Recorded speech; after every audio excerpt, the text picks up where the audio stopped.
I'm Chuck Smith. And I'm Caryl Matrisciana. Welcome to this edition of The Pagan Invasion. As we are beginning our entry into the 21st century, a number of political and spiritual leaders suggest that we are also witnessing the dawning of a new age. During the 1960s, many also who were looking for spiritual fulfillment turned to psychedelic drugs and Eastern mysticism. That experience has now formed the foundation for today's spiritual climate. The flower-powered generation of a quarter century ago has blossomed into today's New Age movement, a highly sophisticated philosophy that blends pagan religions, evolutionary science, and global politics. By uniting religion, science, and politics under one umbrella, the New Age movement claims to offer a new vision for humankind and is making every effort to usher in a new era of global consciousness. During the 1970s, a scientist named James Lovelock revived and popularized an ancient pagan religious concept that all species and elements on Earth make up one collective organism. That is, humans, plants, rocks, and minerals are all part of one cosmic body. It was a proposal he called the Gaia hypothesis. The Gaia concept teaches that Mother Earth is a goddess, a person able to retaliate, and if we as humanity upset her, she might turn on us just like the white cells of our immune system take action against a dangerous virus. Therefore, a global ecological and environmental movement is absolutely necessary for our survival. The British newspaper, The Times, credited the Gaia hypothesis as perhaps the most significant movement in thought in the 1980s. By April 1990, this idea culminated in the largest worldwide demonstration in history, known as Earth Day, a festival acknowledging sacred Mother Earth, Gaia, as a spirit life force believed to have nurtured all life forms since the dawn of time. Here we are at Malibu Beach on Earth Day, April 1990, and I'm speaking to Mr. James Coburn, an actor. Mr. Coburn, why should we care about Earth Day or Mother Earth? Well, Mother Earth is the mother.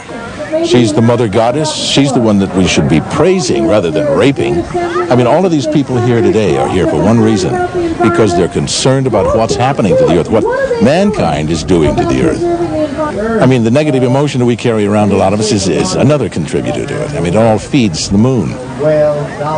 What we have to do is be true to ourselves. We're true to ourselves. We'll be true to Mother Earth. Mother Earth is going to be bountiful. She's going to give us everything we need. She has for a long time. We've lost our way. The pagans used to know how to do it. And the Indians, some of them still remember how to do it. The earth is a living organism. We're killing the one we love the most, and she loves us. We gotta praise our mother goddess. Time magazine recently heralded this Gaia reawakening as goddess worship, the effort to create female-centered spiritual expression and get away from a patriarchal father god. Many are looking with great hope to the New Age movement to answer the crisis problems of our day. New Age leaders working through organizations such as the United Nations hope to quickly establish the New World Order. They envision a global community united in its fight against pollution, where religions put away their differences and unite as one, and where world peace is a reality. Indeed, we are on the threshold of a new era. But will the New Age be able to deliver on its promise of peace and prosperity? Or is it a facade, masking a dark and sinister plan of spiritual deception?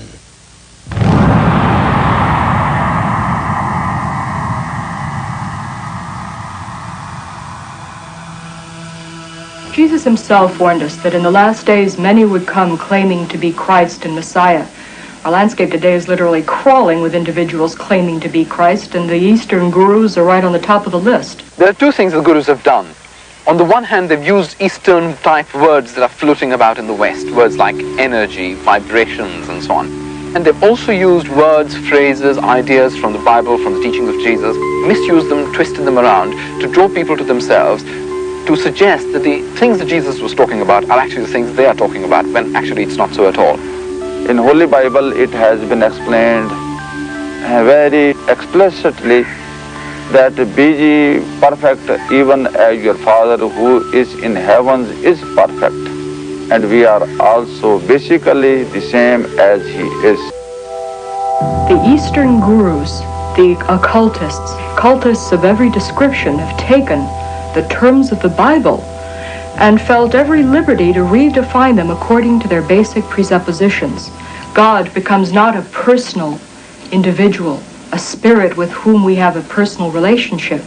Through His Son, Jesus Christ, He becomes an impersonal force. God is something, an energy that permeates every one of us, each and every one of us, and it's both personal and non-personal. Jesus becomes not the way, the truth, and the life, but an avatar, a way shower, one of many paths to God.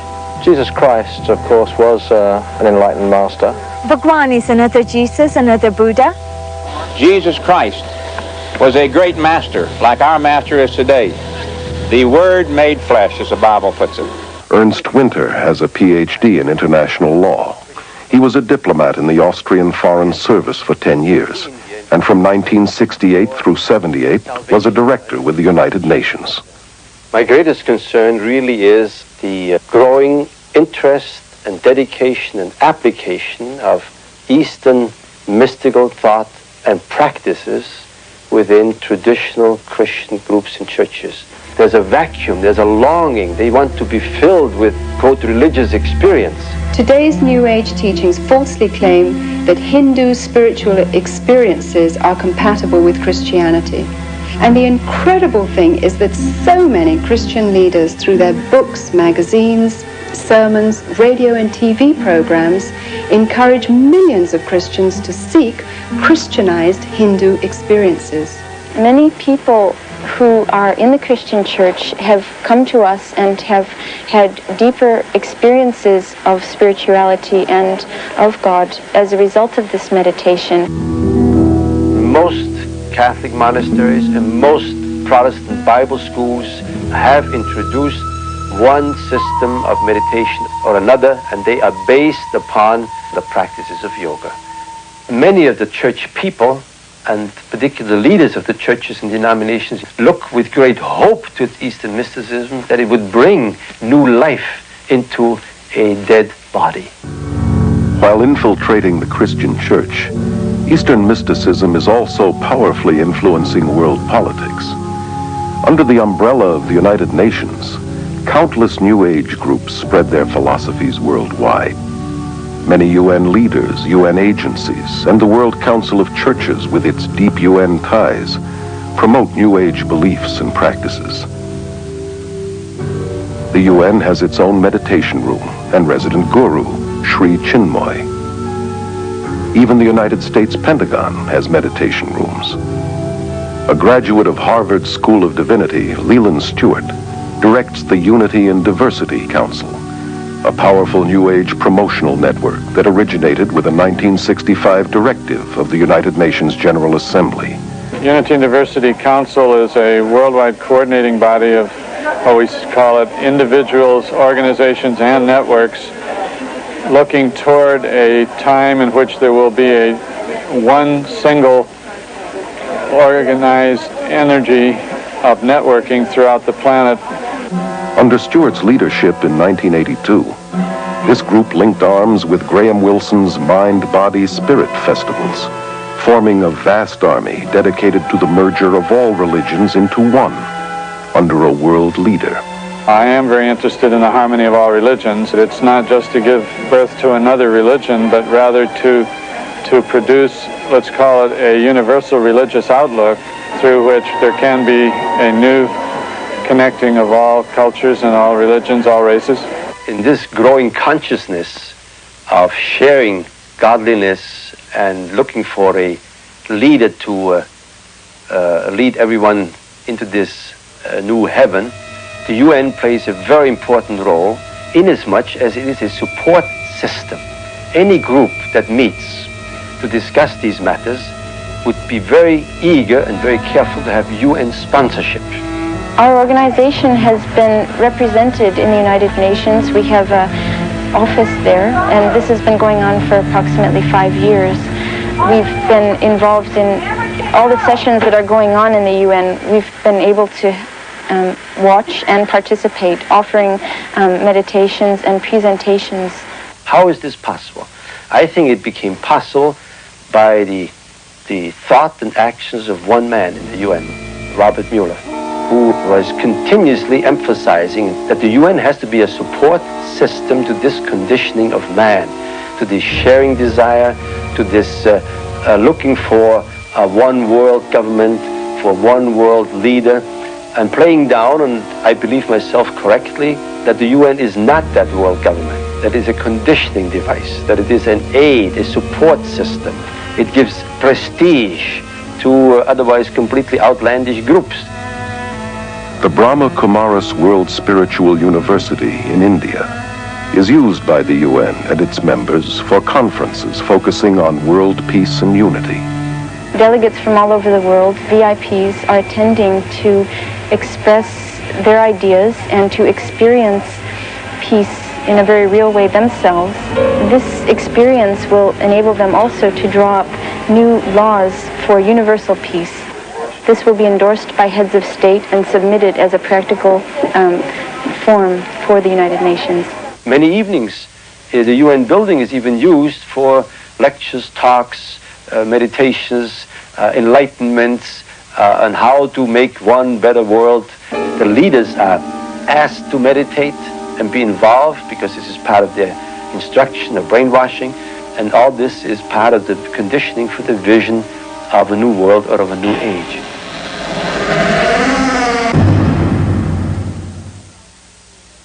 Appearing in the film Gods of the New Age is Dave Hunt, an internationally recognized cult expert and best-selling author of more than a dozen books dealing with Eastern mysticism, psychic phenomenon, cults, and the occult. I asked him to share his thoughts concerning the implications of moving toward a new world order.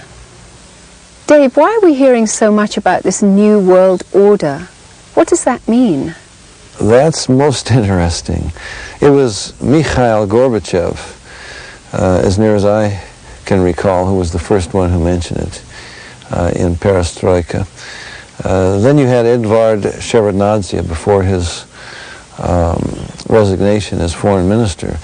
In September 1990, when he addressed the United Nations, he said, "The actions of Saddam Hussein in the Gulf are a threat to a new world order." President Bush is continually talking about the new world order. And what he means by that is that we are going to solve our problems. Finally, the United Nations is going to function as it was designed. The world, for the first time, is united against an aggressor. And we're going to make an example out of Saddam Hussein. We're not going to allow this to happen anymore in the future. You just can't move in and take over another country. We are going to have a new world order. It really is going to come. Unfortunately, it will be ruled over by the Antichrist. People complain and they say, well, Saddam Hussein, I mean, he's only doing what a lot of other people have done. You didn't enforce, the actions of the UN against them. How come you're doing it to him? Because it's a new world order. It's something entirely new. The world is united now to bring peace. We're not going to allow aggression. And it relates back to paganism and Eastern mysticism. We can, in fact, solve our problems. We have this human potential. We have the power within. And peace will reign on this world. Now, in 1 Thessalonians chapter 5, Paul warns, when they say peace and safety, then sudden destruction will come. He doesn't mean they're whistling Dixie. They're hoping for peace and safety. They think they have achieved it. The first one who called for a new world order was Satan in his rebellion against God. I will be like the Most High. I will decide. And then Adam and Eve joined in his rebellion, and they brought a new world order. The new world order, what it's all about is the world as man, as God, creating his own reality will make, as opposed to the world that God intended it to be. And it's humanism, cosmic humanism, and we're saying we can solve our problems, we can bring peace and safety and prosperity, we can solve the problems of evil and of war and of poverty without God, without the Prince of Peace. Now, I know Bush claims to be a Christian, and I think in many ways he conducts himself like a Christian. But unfortunately, he's falling into the trap of working for a humanistic solution to the problems of this world. And in my opinion, and my opinion is based upon the scriptures, you will never have peace until the Prince of Peace reigns, first in human hearts and then over this world. And the New World Order is an attempt to solve our problems without God. Most people are aware that the United Nations played a major role in the war against Iraq.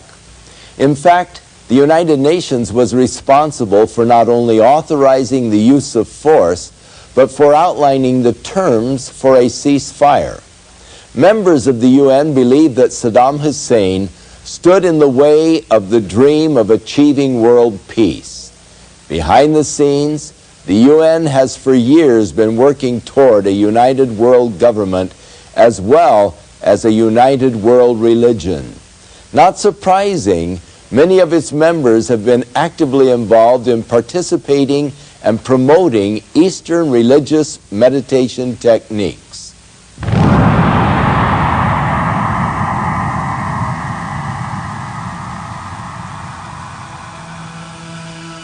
Actually, we're being prepared for this surrender to an authority in a way that perhaps we don't realize.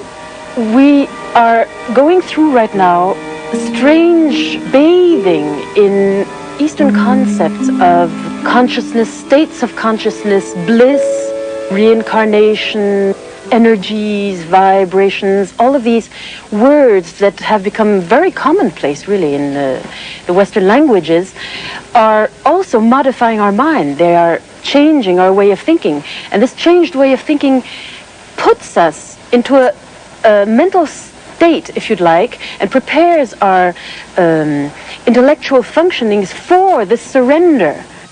More than ever before, the human race seems willing to surrender spiritually and emotionally to a charismatic leader who can offer peace and prosperity to a world trembling on the brink of ecological and social collapse, international financial chaos, and a nuclear holocaust. Well-known New Ager Benjamin Creme claims to be the coming world leader's advanced public relations man. In 1982, full-page advertisements around the world announced the coming of Creme's New Age Christ, which gave fresh hope to millions. At this press conference in Los Angeles, he described how this Christ would make himself known. It is a truism today to say that we are at the dawn of a new age, the age of Aquarius. And it is important to remember that all of the great religions await the coming of a teacher. The Christians await the return of the Christ. The Muslims await the Imam Mahdi. At the same time, the Buddhists await the coming of another Buddha. The Hindus await the return of Krishna, and the Jews, as always, await the coming of the Messiah. I'm speaking today about the return of such a teacher. Simultaneously, throughout the world will take place hundreds of thousands of spontaneous healings and cures, which will reinforce, if that were even necessary, the fact that it is the Christ himself. The day of declaration will be the outstanding event of this or any other century. On that day, the radio and the television networks of the world will be linked together. We shall see this extraordinary face on our television screens. But he will not speak. His words will drop silently into our minds in our own language. This is the significance of the altered state of consciousness reached in yoga and other forms of Eastern meditation. A Nobel Prize winner has described the brain as, quote, a machine that a ghost can operate, unquote. What that means is In an altered state of consciousness, the connection between my spirit that normally operates my brain and my brain is loosened, and that allows another spirit being to interpose itself, begin to tick off the neurons in the brain, create an entire universe of illusion, astral travel, give psychic powers. In this way, the world is being prepared for some ultimate delusion. He will indeed inaugurate a great new world religion, and at the very most sacred core of that new world religion will be the process which is called the esoteric initiations, which take us out of the strictly human kingdom into the kingdom of God.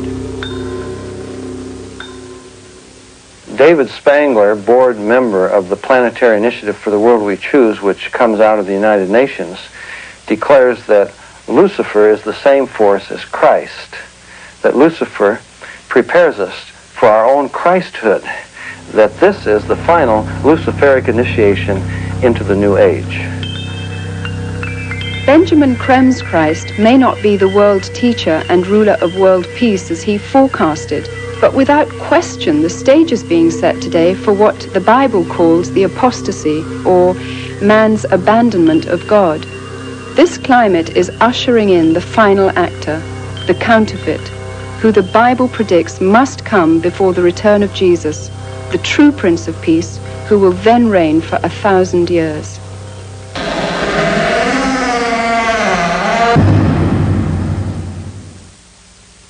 The Dalai Lama is playing a key role right now in this whole thing, this whole scheme, you might say. He's been traveling around the world, and I find this absolutely astonishing. He's been traveling around the world initiating people into what he calls Tibetan Buddhist deity yoga, where he teaches us that we are little bodhisattvas, little Buddhas. He says everybody is a Buddha, and I can train you through an initiation ceremony, basically initiating you into yoga, into this altered state of consciousness, and I will teach you that you are God, and you create reality with your own mind through visualization, and this is how we're going to bring peace to this world. Now, of course, the media laughs at him. No, they don't. They take the man seriously.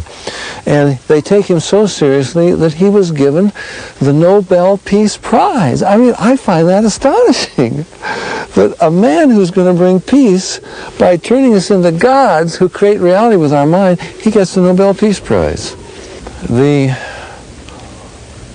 influence of the Dalai Lama around the world is, and in the political realm, and in the religious realm, is astonishing.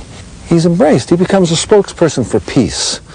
And he is one of the prime movers at the peace conferences. One of the reasons for this is that the political leaders now recognize, and I think it's in preparation for the revival of the Roman Empire and the coming of the Antichrist, they now recognize you can't have political peace, military peace, without religious peace.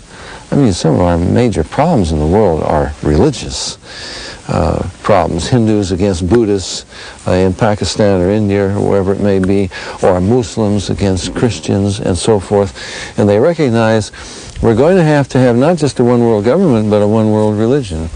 And so the Dalai Lama becomes the spokesperson for a broad-minded ecumenism that embraces everything. Now, interestingly enough, Gorbachev is making the same kind of noises. He said, tolerance is the alpha and omega of the New World Order. Now, this is a man who was baptized as a Christian, into the Orthodox Church. He knows that Jesus Christ claims to be the Alpha and Omega. It's a slap in the face to Jesus Christ, who said, I am the way, the truth, the life. And Gorbachev says that tolerance for all religions, for all beliefs, is going to be the Alpha and Omega of the New World Order. Now, you know that he means tolerance, in fact, for everything except one thing, and that is Jesus Christ, who claims to be the only way. You know what Hinduism will do, for example. Hinduism will accept all religions. We call this the embrace that smothers. Oh, we'll accept Jesus, of course. But when we accept Jesus, he's no longer the Jesus of the Bible, but he's a Hindu avatar, just another one of the many ways. And so this is the tolerance that they're talking about. And it really is the destruction of Christianity. And it doesn't make sense. I mean, I wouldn't want to buy bread, for example, from a baker who says, oh, what does it matter what you put in, nails and ground glass and so forth? I mean, why follow a recipe? Or a doctor who says, you ask him for the diagnosis and the prognosis, and he says, well, what would you like? So this idea that anything goes, that all religions work, they have to embrace this in order to bring peace among religions. That's absolutely contrary to Scripture, but it's coming into the church, even among evangelicals who now become soft on the gospel, and let's not offend people, and we'll try to tone it down, and finally, you don't really have a solution to the problem anymore. What are some of the political dangers in religious tolerance and ecumenicalism? Hitler, for example, claimed to be a Christian, the real Christianity, positive Christianity. National Socialism is positive Christianity. And just like Saddam Hussein, who invokes the name of Allah, Hitler invoked the name of God in his speeches. We claim the blessing of Almighty upon our efforts, you know. And if you don't define who God is, and if you have a vague God, some higher power, who has no real principles, there isn't a definite truth involved in this, then this becomes an umbrella for almost anything. Saddam Hussein is a megalomaniac. He uses the name of God for his own rebellion against God and against the laws of God, against morality and ethics and the laws of the world and of the United Nations and so forth. So rebellion is in the heart of man, and the worst rebellion that there is, the worst evil in this world is when you use God as a cover for your own ego and what you want to do. And ultimately, it prepares the way for the Antichrist. Now, we are really moving in this direction. Some of the statements by Gorbachev, for example, are absolutely incredible. In his book Perestroika, he said, it's not going to just be Western Europe that will be united, but there's going to be a united Europe from the Atlantic to the Urals. The Russians, we're going to be part of this united Europe. And can you believe the reason he gave for it? He said, because we are Christians. Here was the head of world atheism, world communism, where they've been trying to destroy Christianity, and now he's posing as a Christian. And he says, we're a Christian nation. Well, obviously, he didn't mean born-again, Bible-believing, evangelical Christianity, like you and I mean. He meant an ecumenical, false Christianity that embraces all religions of the world. Now, when Gorbachev wanted to further his perestroika and glasnost and the opening up and the transformation of the Soviet Union, he didn't go to Nashville, Tennessee to meet with the head of the Southern Baptist Convention. He went to Rome to meet with the Pope. He recognized that he needed the help of Rome, the most powerful religious leader on earth. And there is a growing partnership. Newsweek reported that every week both Gorbachev and President Bush consult the Pope. So there's a growing partnership between politics and religion. And I think it's paving the way for the Antichrist. The revived Roman Empire isn't going to be just a military, political entity, but a religious entity ruled by an emperor who is God. And we're back to paganism again. By the way, the Dalai Lama is one of the Pope's closest friends, and you have a dialogue going on between Buddhist monks and Catholic monks to arrive at a commonality and so forth. But when the Pope addressed large Hindu audiences in New Delhi and Calcutta, I was absolutely astonished what he said. You can get this out of The Pope Speaks, a publication put out by the Vatican, or Observatoire Romano, the official publication of the Vatican. And the Pope said that India's chief contribution to humanity is its spiritual vision of man. And he says the world does well to heed and learn the spiritual vision of man that India is offering. He said that we haven't come here to teach you something. We've come here to learn from your rich spiritual heritage. It's an embrace of paganism, literally.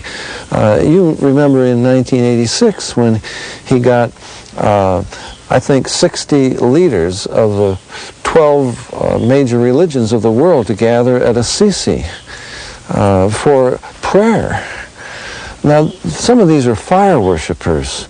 These are pagans, animists, and so forth. And he said all of the prayers of all of these people to whatever God they're praying to are creating a spiritual energy that is bringing about peace in this world. So paganism invades the Episcopalian Church. It invades the Methodists, the Presbyterians, the Protestants, the Catholics, right up to the Vatican.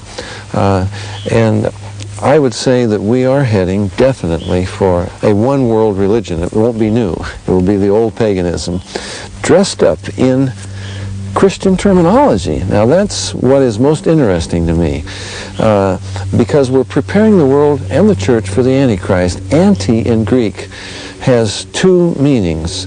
The one that we most often associate with it, which is opposed to or against. But it also has another meaning, in the place of or as a substitute for. And I believe that the Bible teaches that the Antichrist will embody both meanings. He will oppose Christ in the most diabolically clever way he could, and anything less would not be worthy of Satan's genius. He will oppose Christ by pretending to be Christ. Now, if he does that, then his followers must be what? Christians. That means we must, this is why Paul said, that day will not come except there's a great apostasy, a falling away. We must have in this world a Christianity, quote unquote, that embraces all religions, including paganism. A Christianity that can be accepted by Buddhists, Hindus, Muslims, fire worshippers, animists, everything. And I believe that it's under the umbrella of this false Christianity that all religions will be united and they will worship the Antichrist as God. Now, I find it very interesting that the wall is down. It's incredible what's happened. The Berlin Wall is down. Eastern Germany is suddenly united with Western Germany. It couldn't happen for 100 years, so they said. Now we've got Hungary and Poland and Czechoslovakia. They're all joining in. The Warsaw Pact is dissolved. Russia says, we're going to be part of this. And ultimately, we're going to see a new world religion. Now, what was the religion of the Roman Empire? Well, it was paganism, first of all. And the Bible says that religion is going to be revived. I believe that the Antichrist will, in fact, be the new emperor, the new Constantine over the revived Roman Empire, which is why we have to have a falling away, we have to have a false Christianity, we have to have, in fact, a pagan invasion of the church, as well as of politics and of our world, of society, and we have to have a paganized Christianity, which is what happened to Christianity under Constantine. And we must have a paganized Christianity, an apostate church that will be the bride of the Antichrist, just as the true church is the bride of Christ. Now in Revelation 17, you have an incredible picture there. The woman rides the beast. The beast is the revived Roman Empire. The beast is the Antichrist, and it's the woman, the church, who exercises authority, who is riding this beast. It shows the importance that religion will have, that paganism, this revived paganism and mysticism, this whole religious trip is going to have in this new world order. Many political and religious leaders today are working toward a united new world order. While they hope this will be the beginning of a time of world peace, the Judeo-Christian Bible predicts that this will ultimately result in untold horrors and destruction. Ignoring this clear warning, however, the world continues to move forward with its plans.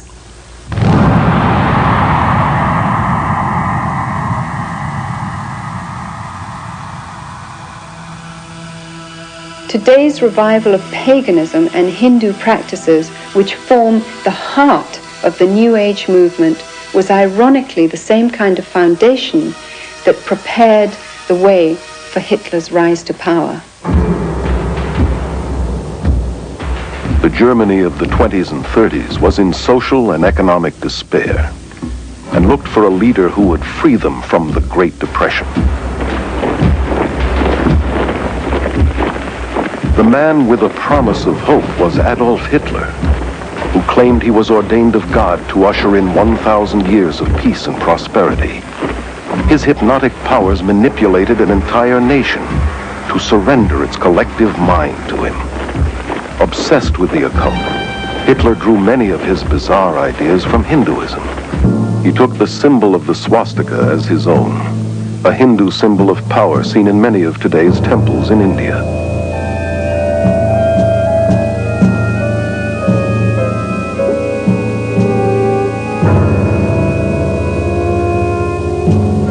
Millions of Germans who submitted to Hitler as though he were God died for him and his cause, much like the followers of Jim Jones. The current worldwide revival of Hinduism, blended with psychology and disguised as self-improvement, self-hypnosis, positive mental attitude seminars, visualization techniques, and mind dynamics courses, has made today's world far more susceptible to spiritual deception than the Germany that embraced Adolf Hitler.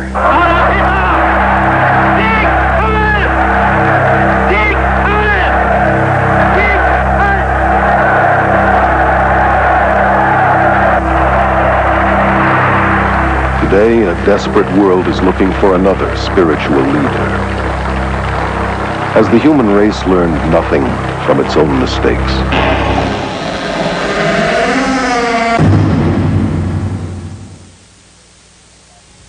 It is interesting that they are saying that man is now come to the next stage of his evolutionary development. And that is that transition from man into the universal consciousness of God. We hear so much about global peace, global government, global unification. This is only a foreshadowing of what the Bible tells us of the one world government that will be headed by the Antichrist, that will not bring global peace, but will actually bring the greatest war that man has ever seen or ever known. Again, man trying to substitute for God, but it never works. Man's sciences and man's ideas cannot bring him into that universal peace or global peace that the world desires so much.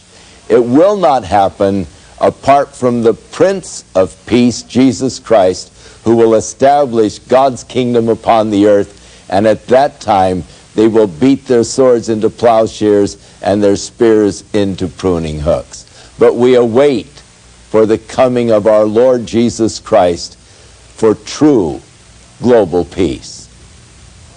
Within all of us, there is a God-shaped vacuum. Throughout the ages, man has attempted to fill that void with the things of the world.